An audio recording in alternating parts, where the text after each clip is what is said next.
Eh, Gracias. Dirigida a Eduardo, excelente la presentación, la verdad que y nos aporta información que no todos los días nos podemos más o menos estar viendo.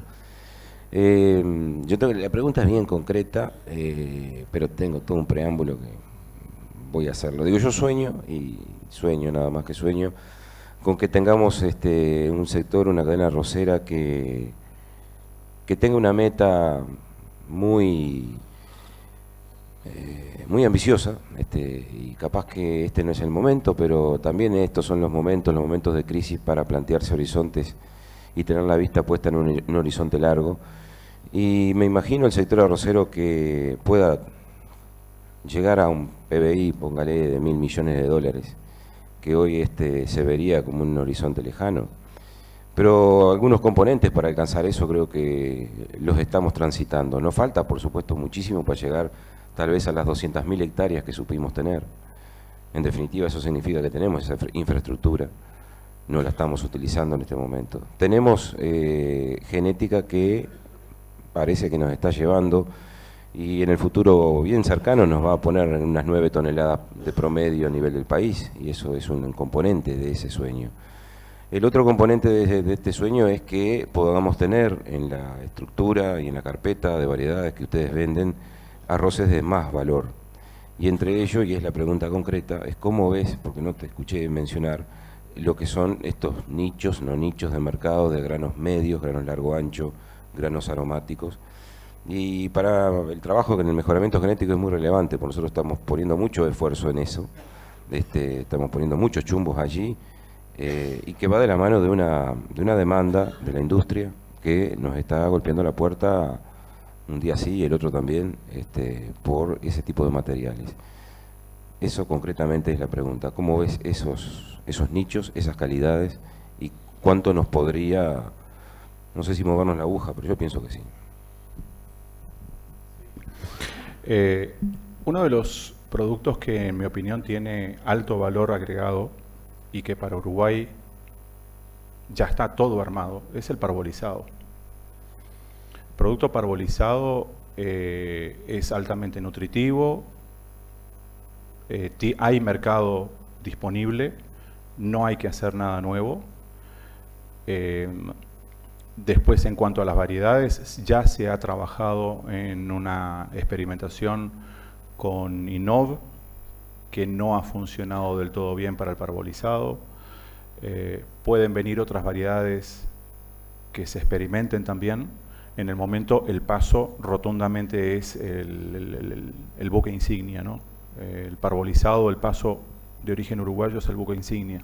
Compite con el arroz norteamericano y con el tailandés muy bien en cuestión de calidades.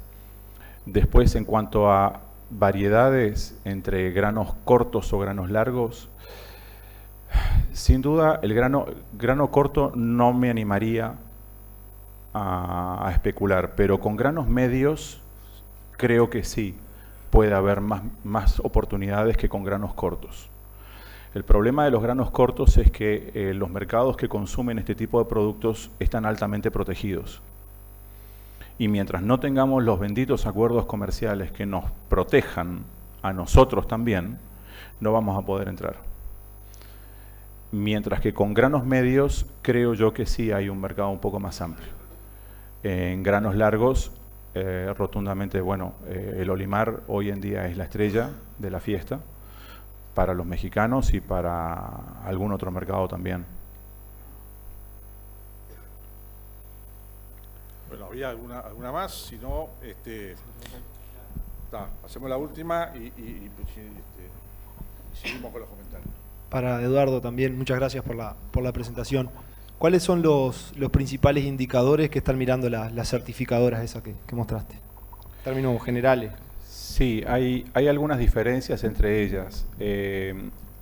Están las certificaciones de auditorías como por ejemplo HACCP, que es para la industria, el ISO 22000 es para la industria, GMP es para la industria también, pero hay las certificaciones orgánicas, por ejemplo, y Fair Trade, que estaba también dentro de los símbolos, son certificaciones que se gestionan desde el sector productivo.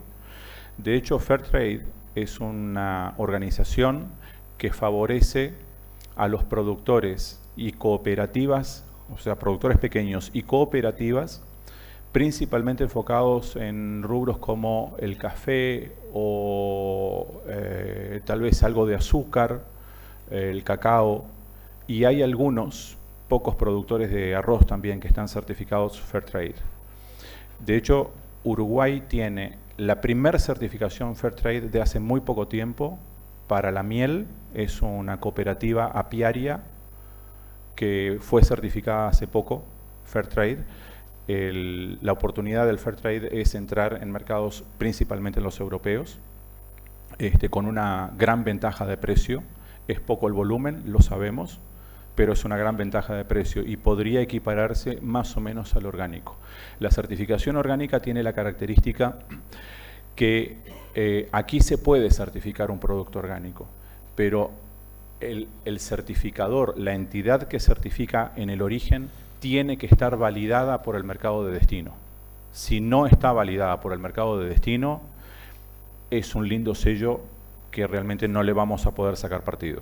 Por ejemplo, BioSuisse es una de las certificadoras de mayor prestigio, lo hacen para el mercado suizo, pero quien tiene un certificado BioSuisse entra en Francia, en Alemania, en Bélgica, en Holanda, en todo el resto de Europa, prácticamente de puertas abiertas. Bien, vamos, seguramente haya muchas más preguntas, después tenemos el almuerzo de por medio, pero entonces ahora vamos a darle la palabra a la contadora Albela y a la economista Sanguinetti, Cecilia y María Noel para los amigos, en las cuales no sé quién quiere empezar de ustedes, si tiran monedita o... Muchas gracias, buenos Bien. días. Bueno, yo me permito enfatizar la importancia que tiene para hoy, en los días de hoy, para nuestro comercio, todos los acuerdos que podamos hacer como país o como bloque con otros países o con otros bloques. En particular, bueno, la vedette del año es el acuerdo de Mercosur-Unión Europea. Ese acuerdo es muy bueno para el Uruguay, nosotros lo celebramos realmente, nos posiciona en el mismo nivel que otros países que ya tienen acuerdos con la Unión Europea, como por ejemplo Chile, México y un montón de otros países. Eso nos permite también reforzar los lazos con la Comunidad Europea y bueno, por ese motivo nosotros creemos que es muy importante. Podemos de esa manera acceder a un mercado que es el segundo destino de las exportaciones del Mercosur. Hay una reducción arancelaria, muchos aranceles inmediatamente quedan eliminados, el 70% de los productos tienen una eliminación automática, hay otros productos que tienen entre 5, 7 y 10 años. Y bueno, hay un aspecto también muy importante que tiene que ver con las normas sanitarias y fitosanitarias, que en realidad las medidas sanitarias no se flexibilizan, sino que se van a establecer procedimientos administrativos para facilitar un poco y agilizar el comercio con esa región. Ahora, si miramos el arroz, ¿cómo impacta en el arroz esto? Nos asignaron un cupo de 60.000 toneladas al Mercosur. Esas 60.000 toneladas son libres de impuestos, de aranceles. Y bueno, cuando nosotros empezamos a bajarlo eso a nuestra realidad concreta, esas 60.000 toneladas podrían equivaler, si fueran en producto blanco, alrededor de 100.000 toneladas de cáscara. Fíjense que no es tan significativo en realidad para el arroz este acuerdo, porque el Uruguay produce 1.200.000 toneladas actualmente, y estamos hablando de 100.000 toneladas de cáscara, equivalente cáscara para todo el Mercosur. Entonces, en realidad, este acuerdo, si bien nosotros pensamos que es muy bueno para el arroz en particular, en la práctica no nos va a cambiar la vida. De todas maneras, es un buen punto de arranque para poder después negociar mejores cuotas o mejorar los aranceles, porque por fuera de esa cuota nosotros vamos a seguir vendiendo a Europa pagando los aranceles que actualmente tenemos. Los aranceles, el arancel para el blanco es más o menos $175 que se está pagando, y el arancel para el cargo era $30, Europa lo subió a $65. El cargo parboilizado es lo que prácticamente Europa nos compra en su mayoría. Entonces, bueno, pensamos que es un buen punto de partida para empezar a manejar también después esas variables, los aranceles actuales, extra cuota y los cupos. Nosotros, como decía Eduardo, es un mercado importante, es un mercado que lleva arriba del 10, entre el 10 y el 15%, depende del año, de los productos. Vendemos arroz parboilizado, pero actualmente estamos compitiendo también con otros mercados. Europa le está comprando mucho a Vietnam, tiene un acuerdo, o sea, en realidad, después de haber nosotros firmado el acuerdo con la Comunidad Europea, ellos también firmaron con Vietnam, un país muy productor de arroz y uno de los principales exportadores. Entonces Europa le está comprando también mucho parboilizado a Vietnam, también le está comprando a Paraguay. Paraguay ha mejorado mucho su calidad y bueno, tiene unos precios que para nosotros son muy difíciles de igualar y de competir. Para que tengan una idea, una leve idea, el parboilizado por ahí lo ofrecíamos a $460 nosotros la tonelada, FOB, y los paraguayos están ofreciéndolo a $420 costo y flete, o sea que vendrían a ser unos $400 FOB. Estamos hablando de una brecha como de $60 por tonelada, es muy grande. Entonces, si bien la calidad nuestra es muy buena, ante esa diferencia de precios, a veces la calidad no es la variable tan importante, ¿no? Eso hace que hoy los embarques para Europa, bueno, puedan verse bastante enlentecidos para adelante. Después tenemos otros mercados importantes, como por ejemplo Irak. Irak, nosotros vendíamos aproximadamente 7 barcos por año. Este año nos salió un solo barco. Irak tiene un acuerdo con Estados Unidos y bueno, hoy a Estados Unidos ya le compró 5 barcos y después compró un barco a Brasil, ¿no? Pero bueno, ahí volvemos a ver nuevamente la importancia de un acuerdo, ¿no? Que en este momento lo están cumpliendo, así como mencionábamos recién este acuerdo nuevo con Vietnam y la Comunidad Europea.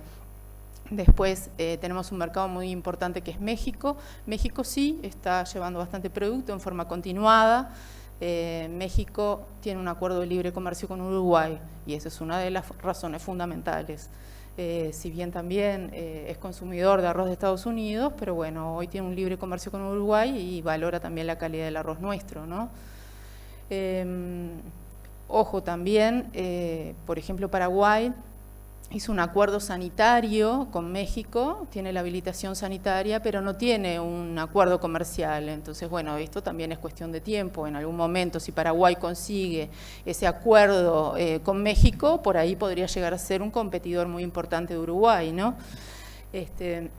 Costa Rica también le estamos vendiendo arroz cargo, algo de arroz blanco, pero tiene acuerdos con Estados Unidos, como todos los países de la zona del Caribe, ¿no? Que tienen muchos acuerdos con Estados Unidos y se abastecen de allí. Y así vamos viendo que todos los países tienen alianzas estratégicas con determinados países para proveerse del alimento, y de esa manera lo que les quiero transmitir es la importancia que tiene que el Uruguay, que es un país muy chico, con un mercado interno muy pequeño, que vivimos y necesitamos de las exportaciones para seguir adelante, es muy importante esa inserción internacional, y nosotros como gremial y conjuntamente también con la ACA estamos permanentemente haciendo gestiones para promover y apoyar cualquier gestión que signifique un acuerdo con el exterior para colocar nuestros productos, ¿no? Pero de todas maneras, en el mercado internacional hoy hay muchos factores de incertidumbre, bueno, el proteccionismo y los subsidios que ya veníamos hablando, pero después todos los días ustedes están viendo que están ocurriendo un montón de cosas en el mundo que tienen que ver con el mercado arrocero. Por ejemplo, hay un montón de cambios políticos. Por ejemplo, los cambios políticos que puedan haber ahora a raíz del Brexit, los cambios políticos que hay en Venezuela, después hay guerras comerciales, hoy podemos hablar de China y Estados Unidos, Todo eso tiene mucho impacto en los mercados financieros y en los mercados cambiarios. El mercado cambiario también es una gran variable. Hoy, por ejemplo, con un Brasil, con un tipo de cambio, un dólar a más de 4, entonces ya es un competidor nuestro, ¿no? Ya no nos compra tanto y sale a competir con nosotros, como, bueno, a las claras está que participó con Irak y nos ganó, ¿no? Entonces, el cambio climático también es una variable que en el comercio pega mucho. Hay muchas variables que hoy son muy dinámicas y no todas nos juegan en contra. Muchas veces esas variables nos juegan a favor. Lo importante es estar bien posicionado en ese momento para poder aprovechar rápidamente las oportunidades. Por eso hacemos hincapié en este tema de los acuerdos comerciales. Hoy Uruguay está trabajando en un acuerdo con Corea, en acuerdos con Canadá, en acuerdos con Singapur. La semana pasada Uruguay firmó un acuerdo con EFTA. EFTA agrupa 4 países que son Noruega, Islandia, Suiza y Liechtenstein. Nosotros no tenemos relevancia en esos mercados para colocar arroz, pero bueno, es una apertura, podemos empezar a trabajar de otra manera con esos países, son oportunidades, ¿no? Entonces, bueno, eso es un poco lo que les quería transmitir, la importancia de estas negociaciones internacionales, la gestión que estamos haciendo conjuntamente con la ACA permanentemente para facilitar eso. Y bueno, que hay muchas cosas que suceden en el mundo, que no todo nos juega en contra, que hace un tiempo el dólar estaba a un nivel, hoy se está disparando por diversas razones, entonces no todo está partido, pueden suceder muchas cosas que nos alienten a seguir, ¿no? No sé, María Noel.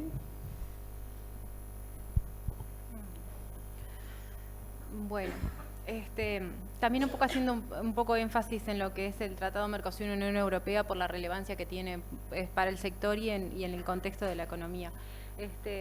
Desde el sector, en particular en ACA, se ha reforzado mucho el tema de la importancia de las aperturas comerciales y los acuerdos. De hecho, si todos los que están acá conocen los planteos y las gestiones que se han hecho de las últimas meses y las negociaciones que se han hecho con el Poder Ejecutivo y hasta en reuniones que se han mantenido con el Presidente de la República, uno de los puntos importantes fue intensificar las gestiones y sobre todo en mercados específicos y que son de relevancia ahora para revertir un poco la falta de rentabilidad del sector.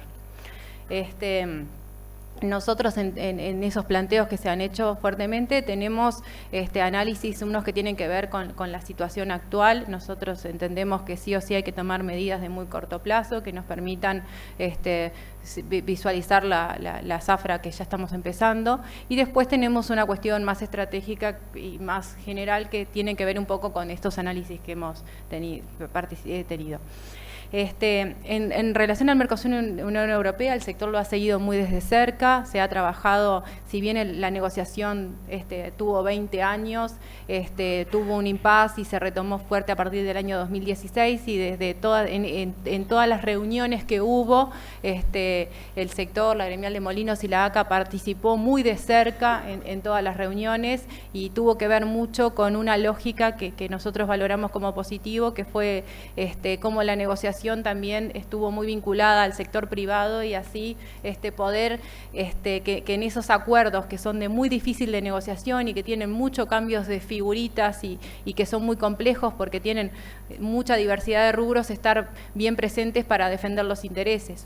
En el caso del sector como el arroz, bueno, fácilmente era todo lo que se pudiera lograr era de beneficio. Hay otros sectores que tienen otras dificultades y que lo pueden ver como algunos riesgos, pero en un país como Uruguay, productor de alimentos y donde prácticamente toda la producción necesita un mercado externo donde venderse, parece bastante impensable que podamos seguir en una lógica de desarrollo y de crecimiento económico sin tener este tipo de acuerdos que implican aperturas. Entonces, Ahí una lógica importante de los acuerdos es cómo se van dando esas etapas y esas, a veces que tienen implementaciones de largo tiempo y que tienen cuotas y que tienen canastas, es cómo los diferentes sectores se van posicionando pensando en lo que es a futuro, en los que pueden ser riesgos o oportunidades.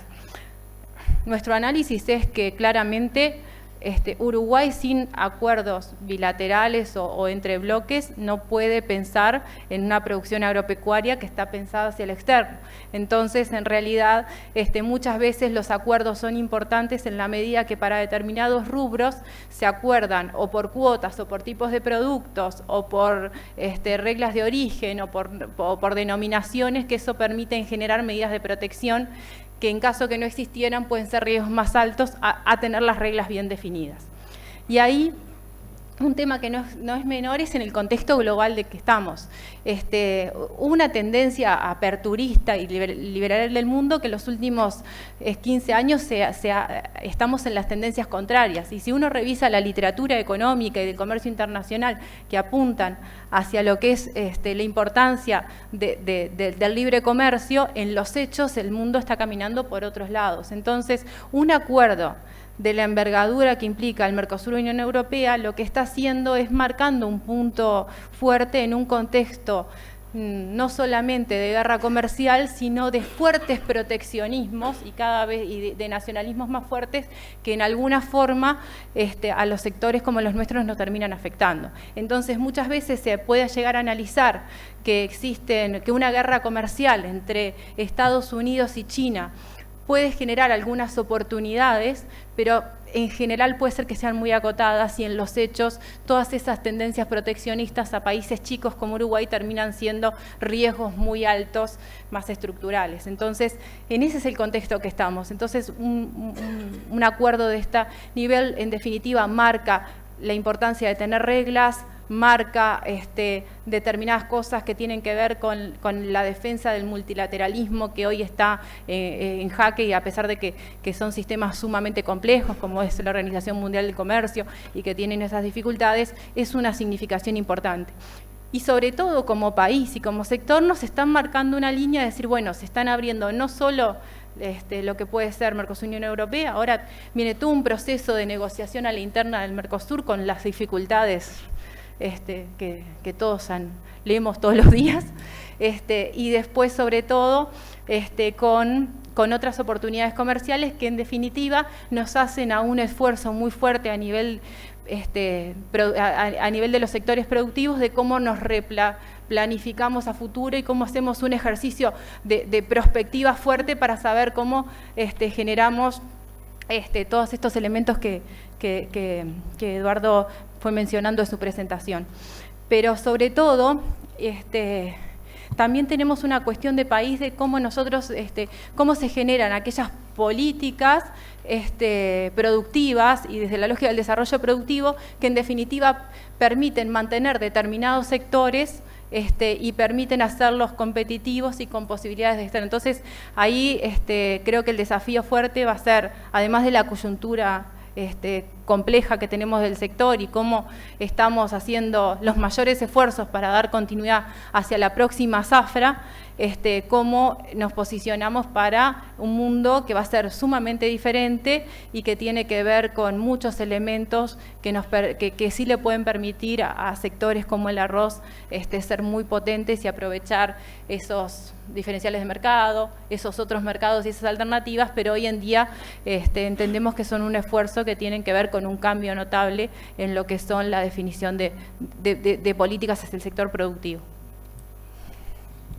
Bien, estamos tremendamente pasados de tiempo, por lo cual yo creo que aparte deben tener todos un poco de hambre, entonces debe haber muchas preguntas y ahí los invito a que los sometan a tortura a los oradores en el momento del almuerzo.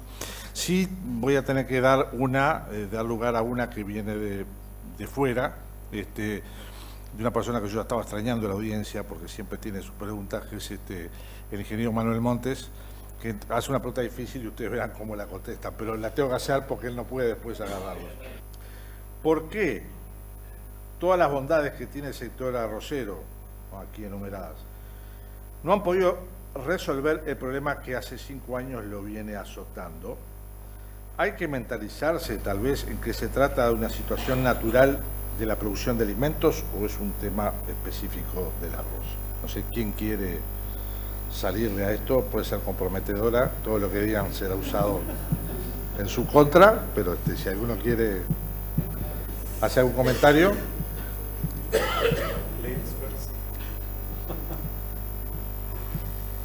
Vamos arriba, sí. Bueno, es un tema bastante complejo, ¿no? Y pueden haber muchos puntos de vista. Yo no creo que sea un problema específicamente del arroz, al revés. Yo creo que el arroz es un alimento y siempre lo van a estar demandando en el mundo. El tema es cómo nosotros como país nos posicionamos para poder producir ese alimento y colocarlo en el mundo, porque digo país porque va más allá de las empresas en sí, que podrán tener mejor o peor gestión, pero digo, hay variables macro de la economía que condicionan la producción. Entonces, bueno, me parece que tiene que ver un poco con eso y tiene que ver cómo después las empresas se insertan en un marco internacional apoyados por políticas de inserción internacional ya a nivel de país. Creo que hay una serie de variables que tienen que conjugarse, pero se alinearon mal los astros también en estos últimos tiempos. Como dije, bueno, hay temas de cambios climáticos, hay temas, hubo muchas turbulencias financieras, hay mercados que han revaluado o devaluado su moneda fuertemente, y fueron mercados donde nosotros colocábamos arroz, dígase Brasil, dígase Turquía, dígase Perú, después, bueno, la influencia también de todo lo que sucede en China, problemas en Estados Unidos, temas climáticos de sequías, o sea, hay un montón de variables. Yo no creo que sea un problema solamente del arroz, no sé. Más ustedes? Si no, no sé si es una pregunta o una aclaración, Roberto. Para Roberto, así queda registrado en los anales. No, una bien concreta, porque no apareció en la mención ¿en qué está la posibilidad de exportar a China o cómo entrar en ese mercado?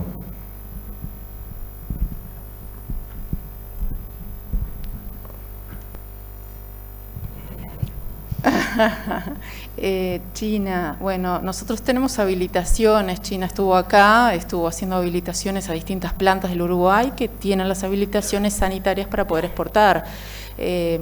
No se han dado las condiciones, no sé si económicas o de preferencia de los chinos.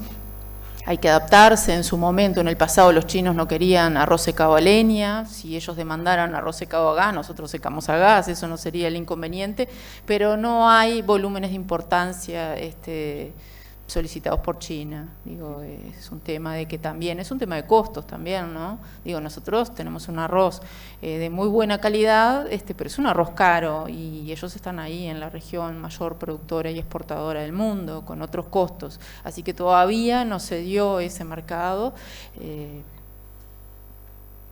Vamos a ver. Bueno, un agregadito ahí con el tema de China. Dale. China es un mercado que tiene unas gran complejidades por su tamaño. Entonces, cuando uno, el tema de las negociaciones con China también tienen que ver con algunas estrategias que se tienen que dar y tienen que ver, por ejemplo, analizar. Es como si nosotros mirábamos a América Latina en su conjunto. Entonces, decir, bueno, tendrías que ver tenés que ver determinadas zonas, tenés que ver un poco cuál es la lógica de compra, las lógicas de negociación, dar exactamente con los intermediarios. Entonces, el mercado China debería ser un tema muy específico, con todo un tema de procesos y debe tener sus dificultades, pero debe haber algún lugar potencial y debería adaptarse la producción y las negociaciones a eso. No es el lugar para descartar, capaz que es el lugar para más profundizar donde tener un potencial mercado. Aparte, por los volúmenes que pueden llegar a ser, podría ser significativo. Sí. Me permito agregar algo, que hace un tiempo también se empezó a hablar a nivel del gobierno de hacer un tratado con China. Bueno, eso quedó se enfrió, pero creo que las posibilidades nuestras están para trabajar dentro de un tratado de libre comercio con China. Esas son decisiones que ya escapan a nuestra órbita, pero eso sería interesante porque China además está muy preocupado por la generación de alimentos para una población cada vez más creciente, ¿no? Y bueno, y hay un montón de áreas que ellos, por un tema de consumo de agua y todo, pero todo tiene que entrar dentro de un marco de un acuerdo de libre comercio y bueno, y eso no se está logrando, no se está avanzando a nivel de país. Y con eso el Tratado de Libre Comercio con China, como mercado de interés, parecía bastante raro que cuando hablaban de un Tratado de Libre Comercio parece muy difícil que Uruguay por sí solo logre un Tratado de Libre Comercio con China. También debería ser a bloque con China. Entonces, lo que sí podría ser más razonable es que si se hacen determinadas preferencias comerciales para determinados rubros, donde algún tipo de rubros, por ejemplo, con el tema de uso de agua, podrían tener mejores oportunidades que otros donde sí existan mayores niveles de competencia. Capaz que la estrategia de cuando se anunció Tratado de Libre Comercio con China parece bastante impensable que un país tan chiquito como Uruguay haga un tratado de libre comercio con todo lo que implica con un país tan grande como China. Muy bien, y aparte no olvidarse que China tiene una frontera seca con el segundo mayor exportador mundial, que es Vietnam, por la cual ahí corre mucha agua bajo el puente, la frontera seca, ¿no? Y es difícil de cuantificar, pero es muy grande.